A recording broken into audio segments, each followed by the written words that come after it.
অন্যদিকে আমাদের ন্যাশনাল কারেন্সিসগুলো ধীরে ধীরে তাদের ক্রয় ক্ষমতা হারানোর মাধ্যমে আমাদের থেকে আমাদের সম্পদকে চুরি করে নিয়ে যাচ্ছে। ফলে এই কারেন্সিগুলো ইকোনমিক এনার্জি তো স্টোর করছেই না, বরং আমাদেরকে আরো গরিব বানাচ্ছে, আমাদের দেশকে গরিব বানাচ্ছে, পৃথিবীর অধিকাংশ মানুষকেই গরিব বানাচ্ছে, আর পৃথিবীর অল্প সংখ্যক কিছু লোক এর ফায়দা লুটছে এবং তারাই এই পৃথিবীর ব্যাংকিং সিস্টেমকে কন্ট্রোল করছে। এখন অন্যদিকে যার দাদা টাকার বদলে স্বর্ণ বা রৌপ্য রেখে গিয়েছেন, সে আজ ধনী। 1000 বছর পরেও তারা ধনীই থাকবে, কিন্তু 1000 বছর পর টাকার মূল্য কোথায় গিয়ে ঠেকবে, ডলারের মূল্য কোথায় গিয়ে ঠেকবে, তা আল্লাহই ভালো জানেন। গত 200 বছরের পৃথিবীতে হাজার হাজার ফিয়েট কারেন্সিস এসেছে, অর্থাৎ এমন কারেন্সি যা স্বর্ণের বা রৌপ্যের দ্বারা সমর্থিত নয়, অর্থাৎ স্বর্ণমান নীতি মেনে ছাপানো হয়নি। ফিয়েট কারেন্সি অস্তিত্বে আসে মূলত গভর্নমেন্ট রেগুলেশনের কারণে। ফিয়েট কারেন্সি বা ফিয়েট মানির নিজস্ব কোনো মান নেই। অন্য কথায় বললে, ফিয়েট মানি হচ্ছে সরকারি জারি করা মুদ্রা মাত্র। এর পেছনে কোনো ভৌত পণ্য নেই, যেমন স্বর্ণ বা রৌপ্য। তাহলে এখন প্রশ্ন, ফিয়েট কারেন্সির মূল্য কোত্থেকে এলো? এর জবাব হলো, এর মূল্য আছে কারণ সরকার এর মূল্য বজায় রাখে বা নির্ধারণ করে, অথবা বিনিময়ে জড়িত পক্ষগুলি এর মূল্যের ব্যাপারে একমত হওয়ার কারণে। পৃথিবীর সকল সরকারের কাছে যেহেতু প্রিন্টিং প্রেস আছে, সেহেতু ছাপানো খুব কঠিন কিছু নয়। অতঃপর সরকার যখন তাতে ফিয়েট ডেজিগনেশন প্রদান করে, তখন সেই কারেন্সিগুলো আনুষ্ঠানিকভাবে কারেন্সি হিসেবে রূপ নেয়। ফিয়েট শব্দের অর্থ একটি অনুমোদিত আদেশ বা সরকারি ফরমান। ফিয়েট কারেন্সিগুলো মূলত মূল্যহীন কাগজ ছাড়া আর কিছুই নয়, কিন্তু যখন কোনো দেশের সরকার এতে স্বাক্ষর করে, তখন তা হঠাৎ করে কারেন্সিতে রূপান্তরিত হয়ে যায়। ইউনাইটেড স্টেটসের ফেডারেল রিজার্ভ ঢাকঢোল পিটিয়েই তাদের ওয়েবসাইটে ঘোষণা করে রেখেছে যে এটা হচ্ছে জাস্ট কনফিডেন্স গেম। তারা এটা প্রকাশ্যেই বলেছে যে ডলারের কোনো ইন্ট্রিনজিক ভ্যালু বা নিজস্ব স্বকীয় মূল্য নেই। তারা প্রকাশ্যেই বলেছে যে ডলার কোনো কিছু দিয়েই ব্যাকড না, অ্যাবসোলিউটলি নাথিং। কিন্তু আপনি যদি সাধারণ মানুষদের বলেন যে ডলার শূন্য থেকে বা হাওয়া থেকে সৃষ্টি হয়, কেউই তা বিশ্বাস করবে না। মনোপলি খেলার কাগজে টাকার মতো এগুলোও শুধুই কাগজ, তবে সরকারের স্বাক্ষরপ্রাপ্ত, অফিসিয়াল। এখন ধরুন যদি ডলার কলাপস করে, অর্থাৎ ডলার মূল্যহীন হয়ে পড়ে, তবে বাংলাদেশের রিজার্ভে থাকা বিলিয়ন বিলিয়ন ডলারের কি হবে? বাংলাদেশের এই বিশাল ক্ষতির ক্ষতিপূরণ কে করবে? তখন সারা পৃথিবীর কেন্দ্রীয় ব্যাংকে থাকা ট্রিলিয়ন ট্রিলিয়ন ডলারের কি হবে? যেন এক কিয়ামত নেমে আসবে, কারণ ডলার হাওয়া থেকেই ছাপানো হয়, আর সারা বিশ্বের মতো বাংলাদেশও তার রিজার্ভে জমা রাখে। অর্থাৎ ডলার কলাপস করলে এর সাথে সাথে পৃথিবীর সকল কাগজের টাকা মূল্যহীন হয়ে পড়বে, কারণ পৃথিবীর সকল কাগজের ফিয়েট কারেন্সির পেছনে হচ্ছে ডলার, আর ডলারের পেছনে আছে বাতাস, না স্বর্ণ আর না রৌপ্য। 1913-তে ডলার সৃষ্টির পর থেকে আজ পর্যন্ত সে তার 95% ক্রয় ক্ষমতা হারিয়েছে। একইভাবে বাংলাদেশের টাকাও। সবাই মনে করে ইউএস ডলার স্বর্ণের মতোই, অ্যাজ গুড অ্যাজ গোল্ড। তবে হ্যাঁ, টেনে টুনে 1971 পর্যন্ত বলা যায় ছিল। বিংশ শতাব্দীর শুরুর দিক পর্যন্ত ইউনাইটেড স্টেটসে $20 বিল সমান সমান $20 গোল্ড পিস ছিল, যা ভল্টে রক্ষিত থাকত। তৎকালীন সময়ে আপনি যে কোনো ব্যাংকে গিয়ে এই ডলার বিল, যা একটি রিসিট ফর মানি অথবা একটি ক্লেম চেক অন মানি, তা জমা দিয়ে আপনি আপনার প্রকৃত মানি অর্থাৎ সমমূল্যের স্বর্ণ বা রৌপ্য দাবি করতে পারতেন, এবং তারা আপনাকে তা দিতে বাধ্য থাকত। এখান থেকে এটা পরিষ্কার যে চেকটি হচ্ছে কারেন্সি, অর্থাৎ এই ডলারটি হচ্ছে কারেন্সি এবং স্বর্ণ মুদ্রাটি হচ্ছে প্রকৃত মানি, অর্থাৎ সত্যিকারের অর্থ। না হয় কেন কোনো সরকার তাদের ভল্টে স্বর্ণ এবং রৌপ্য মজুত রাখবে এবং কারেন্সি প্রিন্ট করবে যা ব্যাকড বাই গোল্ড ছিল। এই স্বর্ণ মুদ্রাগুলো কাগজের নোটগুলোকে কনফিডেন্স দিত, যাতে করে সরকার এই রিসিটগুলো বা কাগজের নোটগুলো বা ডলারগুলো প্রিন্ট করতে পারত। এক পর্যায়ে ইউরোপ এবং আমেরিকার সরকারগুলো সেই ইহুদি ব্যাংকারদের মতো কেন্দ্রীয় ব্যাংকের মাধ্যমে মজুদ স্বর্ণের চেয়ে কয়েক গুণ বেশি কাগজের নোট ছাপানো শুরু করে।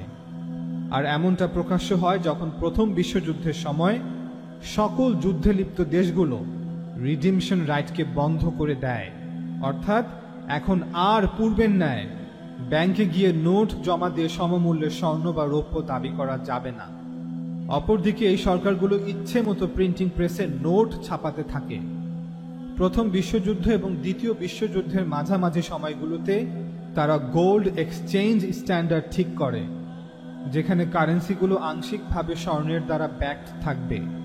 উদাহরণস্বরূপ ইউনাইটেড স্টেটসে ফেডারেল রিজার্ভ অ্যাক্ট 1913 অনুযায়ী ফেডারেল রিজার্ভকে অনুমোদন দেয়া হয় যে তারা $50 মূল্যের ক্লেম চেক মানি সার্কুলেশনে সরবরাহ করতে পারবে প্রতি $20 মূল্যের স্বর্ণের জন্য, অর্থাৎ 40% রিজার্ভ রেশিও।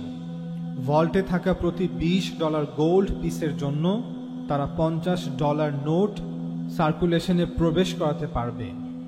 প্রথম বিশ্বযুদ্ধের সময় যেহেতু ইউনাইটেড স্টেট যুদ্ধে অংশগ্রহণ করেনি, শুধুমাত্র শেষ 6 মাস ব্যতীত, অতএব কারণে প্রথম 4 বছর ব্রিটেন, ফ্রান্স সহ অন্যান্য দেশগুলো ইউনাইটেড স্টেটসের উপর ভীষণভাবে নির্ভরশীল ছিল।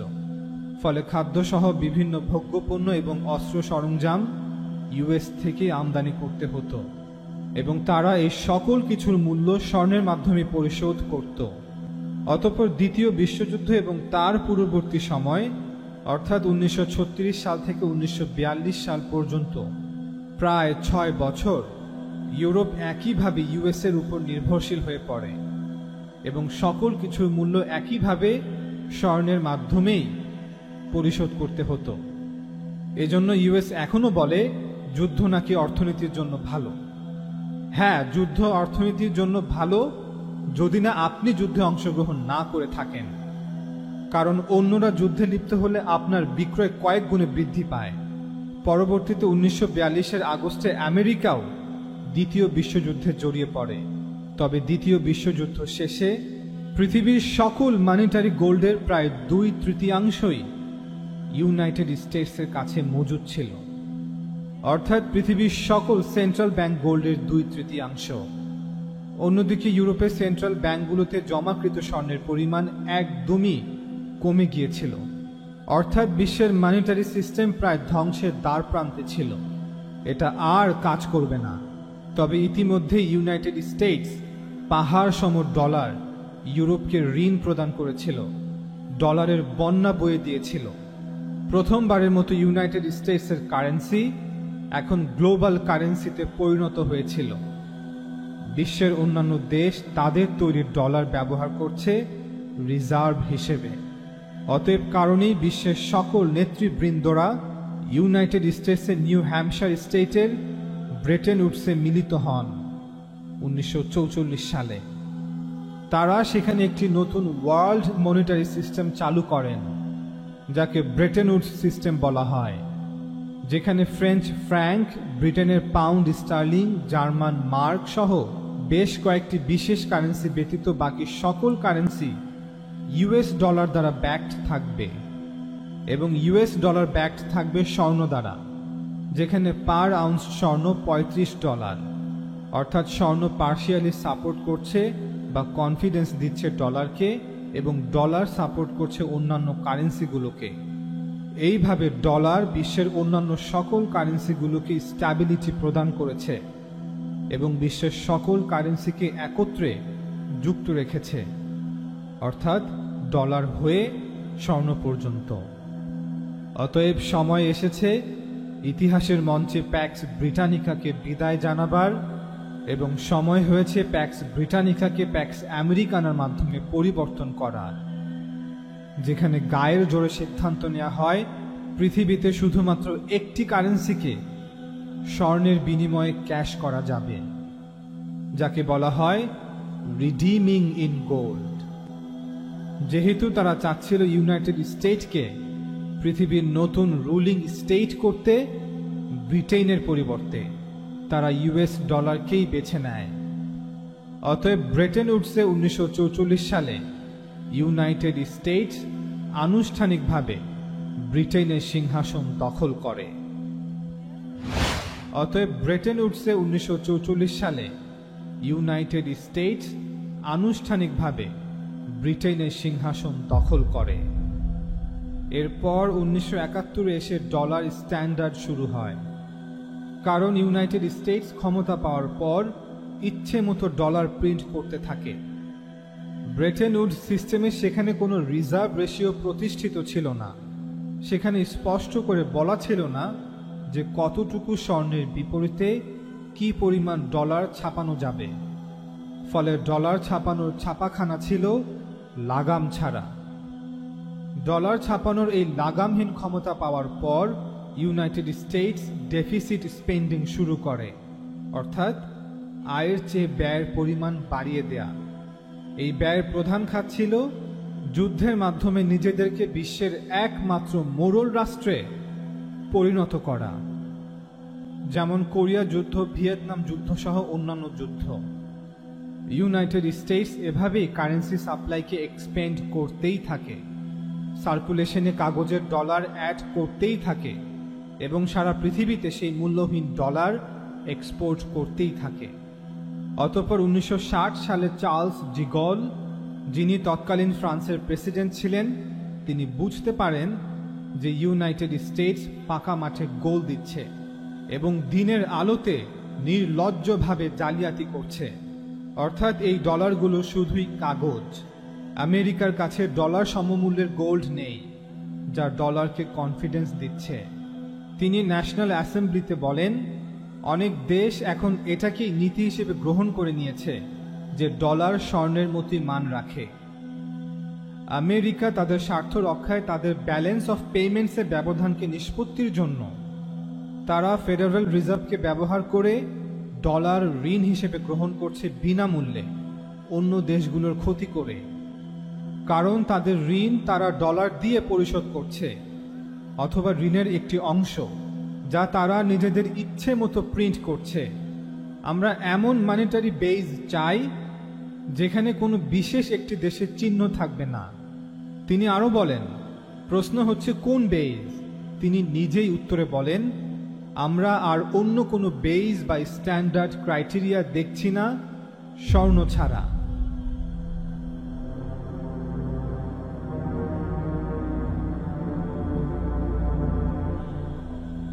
Le fait que beaucoup d'États acceptent par principe des dollars au même titre que de l'or pour les règlements des différences qui existent à leur profit dans la balance des paiements américaine, ce fait entraîne les Américains à s'endetter et à s'endetter gratuitement vis-à-vis de l'étranger, car ce qu'ils lui doivent, ils le lui payent, tout au moins en partie, avec des dollars qu'il ne tient qu'à eux d'émettre.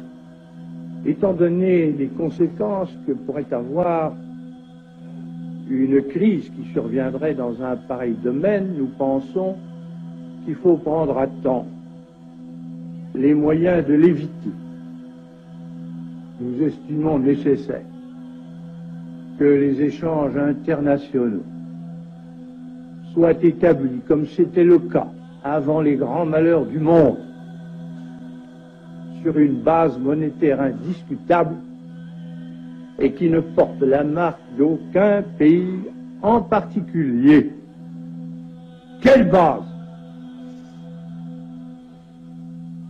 En vérité, on ne voit pas qu'il puisse y avoir réellement de critères, d'étalons autres que l'or এরপর France আমেরিকাকে dollar ফেরত দিয়ে গোল্ডের জন্য দাবি করে।